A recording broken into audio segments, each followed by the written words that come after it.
नमस्कार किसान भाइयों, गोल्डन किसान चैनल में आपका बहुत बहुत स्वागत है। किसान भाइयों, आज आए हम ग्राम भैंसी में सरवण फौजी जी के फार्म पर, जो पिछले 1.5 साल से पिग फार्मिंग कर रहे हैं और अच्छा मुनाफा कमा रहे हैं। जिन्होंने अपना फार्म छोटे स्तर से स्टार्ट किया था और आज अच्छे लेवल पर है।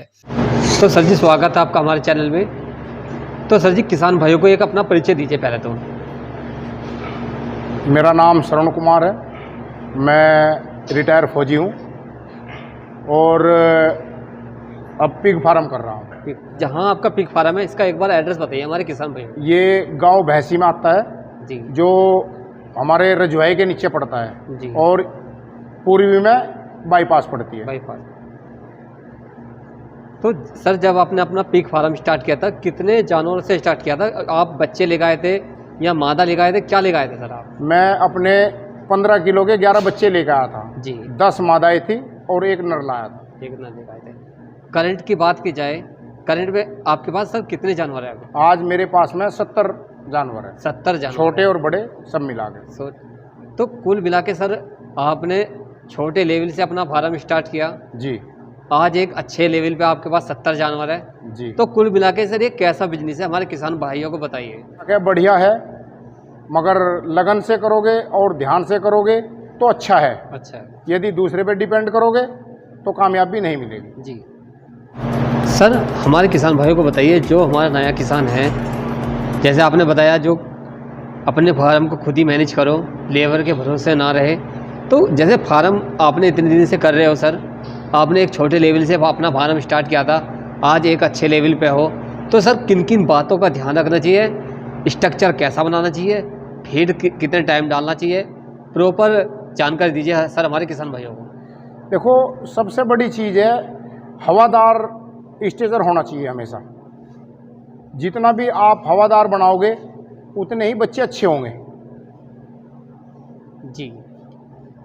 अच्छा, स्ट्रक्चर बनाते हुए समय सर किन किन चीज़ों का सर ध्यान रखना चाहिए? सबसे बड़ा ध्यान रखना है कि हमारी जाली तरीके से लगी हो। जो आप देख रहे होंगे कि हल्की जाली ना लगाए, मोटी जाली लगानी चाहिए। हाँ जी, मोटे वाली जाली लगाए। जी।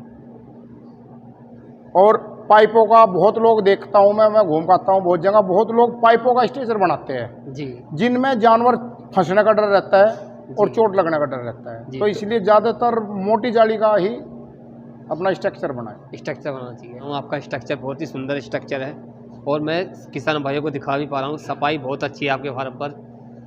सफाई की बात करें, जैसे इतनी गर्मी है, मैं आपके देख रहा हूँ जानवर आराम से सो भी रहे हैं, आराम से, यहाँ काफ़ी ठंडक भी है, और आपने इनके लिए कूलर की सुविधा भी कर रखी है। देखिए किसान भाइयों, कूलर भी चल रहा है।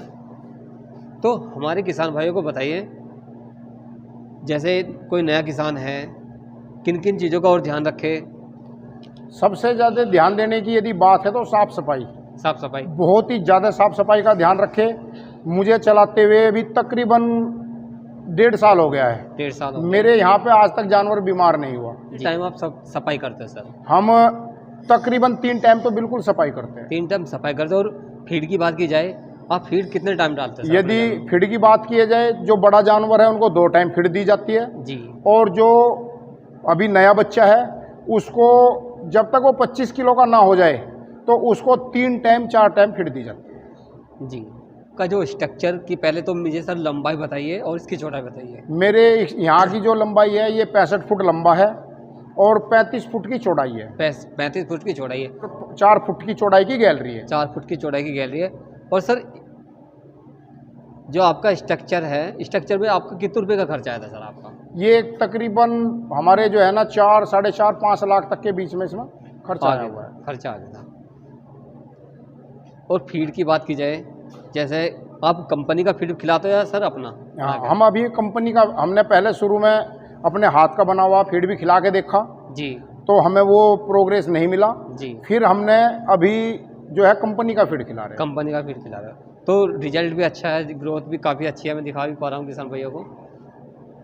तो जब आपने सर अपना छोटे लेवल से स्टार्ट किया था, तो आपकी जो वे अब मादा है, वे सारी डिलीवरी हो चुकी है ना सर इनकी? जी। तो कुल मिला के कैसा बिजनेस है, हमारे किसान भाइयों को बताइए। और यदि कोई किसान करता भी है तो किन किन चीज़ों का सर वो ध्यान रखे? सबसे बड़ी बात तो उसको जो ध्यान देने वाली बात है अपना पैसे का मैनेजमेंट रखना। पैसे का क्योंकि हमने ये देखा है कि जितना भी फार्म हम देख रहे हैं या आज हमारे पे बोझ पड़ रहा है, तो ये होता है कि हमारे पास पैसे का मैनेजमेंट नहीं रहता जी, जिससे हम जो है ना फिर बंद करने की कगार पा जाता है जी। तो आदमी सबसे पहले ये चीज़ देखे कि हम पैसा कितना खर्च कर सकते हैं, पैसा कितना खर्च कर सकते हैं। और इस चीज़ का बहुत ध्यान देने वाली बात है कि यदि हम उतने ही बच्चे लाए जितनों का हम मैनेजमेंट कर सके। इसका फीड का खर्चा चला सकते हैं सर। हाँ जी, इसका तो ये सबसे चीज़ देखनी है हमें कि हमारे पास में कम से कम ज़्यादा भी नहीं तो ज़्यादा भी 6 महीने का राशन का स्टॉक होना चाहिए। 6 महीने का बैकअप जरूर होना चाहिए।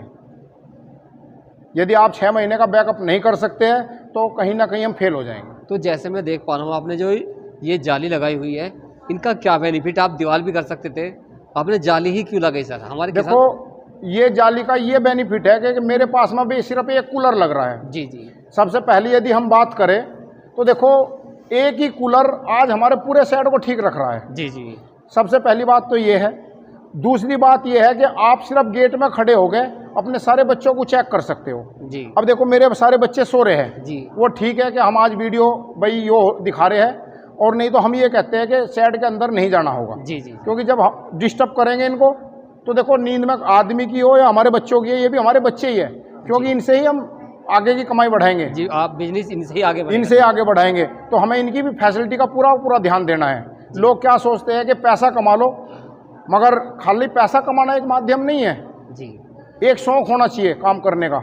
मैं आज ये बिजनेस कर रहा हूँ, ये मेरी कमाई का साधन तो है, पर सबसे बड़ी चीज़ मेरी एक शौक है। मैं शौक कर रहा हूँ एक अपना जी, जो शौक के साथ साथ में पैसा भी देगा, परिवार को भी बढ़ाएगा।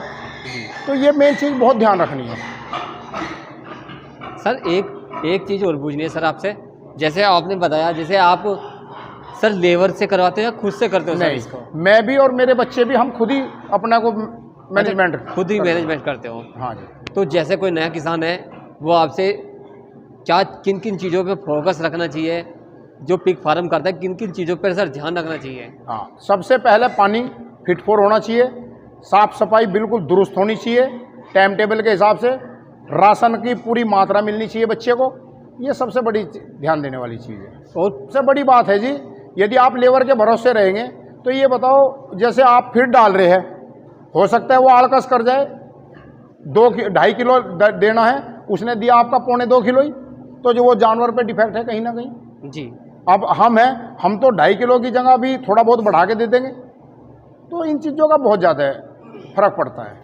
और सर, अगर जैसे कि कोई किसान है, नया फार्मर है, तो वो कितने बच्चों से अपना फार्म स्टार्ट कर सकते हैं? देखो, मैं तो कोई भी है, भले किसी के पास पैसा कम है या किसी के पास पैसा ज़्यादा है, उसके मायने नहीं होते हैं। पैसा ज़्यादा भी है मगर उसके पास तजर्बा नहीं है। पैसे से तजर्बा नहीं खरीदा जाता है।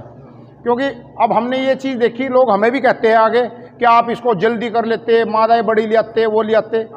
सबसे बड़ी बात है, यदि आप छोटा सा बच्चा लाए हो, वो जितना तुम उसकी केयर कर रहे हो इतना ही वो तुम्हारी केयर कर रहा है। तो इसलिए छोटे सा बच्चा लाओ, उससे ही मेरा मानना तो है आप 10 बच्चों से स्टार्ट करो। हाँ जी, और 10 बच्चों से आपको पूरी सीख मिल जाएगी। वे बच्चे आपके हेरवा करेंगे, आपको तरक्की के रास्ते पे वही ला के देंगे। कारण क्या होगा कि तुम्हें उनके बारे में पता होगा। देखो, ये कहते हैं, मैं सुनता रहता हूँ, मैंने बहुत चीज़ का देखा है कि मादाएँ बच्चे मार देती है। बिल्कुल झूठ बात है ये। यदि आपने छोटी मादा पालनी शुरू की और आपके रहते रहते हुए आपको उनको ध्यान से पाला, ध्यान से रखा, आपने स्ट्रेचर का ध्यान दिया, तो कोई बच्चा नहीं मारती। ये तो मैंने देखा है इनके अंदर कि इतनी सूझबूझ की ये भी है कि अपने बच्चों को मुंह से हटाकर जो बैठती है। समझदार जानवर है बहुत। हाँ जी, समझदार जानवर है वो। इसके बारे में बताइए, जो ये मादा है सर, ये फर्स्ट टाइमर है सर? हाँ, ये फर्स्ट बार की है। फर्स्ट बार की है। तो आपने कितने बॉडी वेट पे सर ये क्रॉस करवाई थी? ये मैंने 75 किलो पे क्रॉस कराई थी। 75 किलो पे क्रॉस करवाई थी। तो इस मादा ने सर कितने बच्चे देते हैं? इसने 12 बच्चे दिए थे। 12 बच्चे दिए थे फर्स्ट टाइमर ने जी। तो धन्यवाद सर जी, आपने हमारे किसान भाइयों को बहुत अच्छी जानकारी दी। जो भी कोई हमारा किसान भाई है, पिग फार्म करना चाहता है, तो सर से बात भी कर सकता है और सर के माध्यम से पूरी नॉलेज ले सकता है। देखिए, मैं एक बार स्ट्रक्चर दिखा भी पा रहा हूँ। देखिए, प्रॉपर स्ट्रक्चर है सर का, काफ़ी सुंदर स्ट्रक्चर बनाया सर ने। देखिए, ग्रीन जाली लगाई हुई है सर ग्रीन जाली का बेनिफिट क्या है हमारे किसान भाइयों को ग्रीन बताइए। जाली का बेनिफिट ये है, एक तो आपके यहाँ पे मच्छर नहीं आएगा जी और ये धूल को भी रोक के रखती है। जी। सबसे बड़ी बात यह है, कोई भी चीज़ यदि आ जाए तो वो अंदर नहीं घुस सकती, जी जी क्योंकि सबसे मेन है साफ सफाई, कि कोई भी हवा चले, कोई चीज़ अंदर ना आए, कोई चीज़ अंदर घुस ना जाए, जी। तो बेनिफिट बहुत ज़्यादा है। बेनिफिट बहुत ज़्यादा।